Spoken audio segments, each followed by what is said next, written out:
Are you painting a picture then, if you think we're going to get a near-term rally in bonds, especially on the long end, that stocks and bonds can go up together no matter what the Fed does today? Yeah, I think stocks and bonds go up together. But one thing people have to watch out for is it seems like risk is starting to get risky. You know, we've started to see some tired action in parts of the credit market. The stock market is, going sideways these days instead of going up. And the junk bond market, you look at the JNK ETF, the one that I look at, a lot of people look at HYG, I look at JNK, that's started to go down a little bit, so risk is getting risky. But the thing is about credit is you don't really get the big blowout in credit in terms of underperformance and negative returns unless there's a recession coming. And our work at DoubleLine, we just don't see a recession coming at all. I mean, no indicator seems to show it. Back last summer, there was some dicey-looking stuff. The leading indicators were flirting with zero year over year.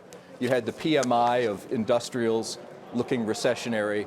And all of that changed with the election, and none of these indicators look recessionary. GDP now was just revised down for the first quarter of 2017 here to 0.9. But for some reason, first quarter GDP in recent years has always been weirdly seasonally weak. We haven't even seen more than 0.5% real GDP out of a first quarter in years. So even if we put in kind of a punk print of 0.9, it's actually an improvement over recent years. And as I say, leading indicators are actually looking strong. The PMIs look great. Global surprise indices on GDP are rising in a synchronized way.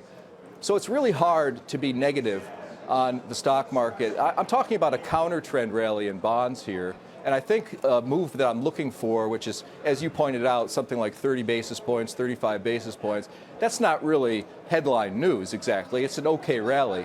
But that's an amount of interest rate decline that wouldn't be consistent with fear, deflation, recession. It's just a correction out of what was a pretty big rate rise, with the rates doubling from 132 to 264 intraday on the 10-year. So it's due for a rally. And I think the stock market continues to grind higher. We talked about this November 11th, Judge. 3 days after the election, I said if the S&P goes above 2,200, it's a go-with move. It's a go-with move if it closes above that. And of course, it went up another 10% above that level. So that was a good idea. I still think you're in the go-with mode for this. The problem for the stock market will be, I think, when we get the next leg up in interest rates.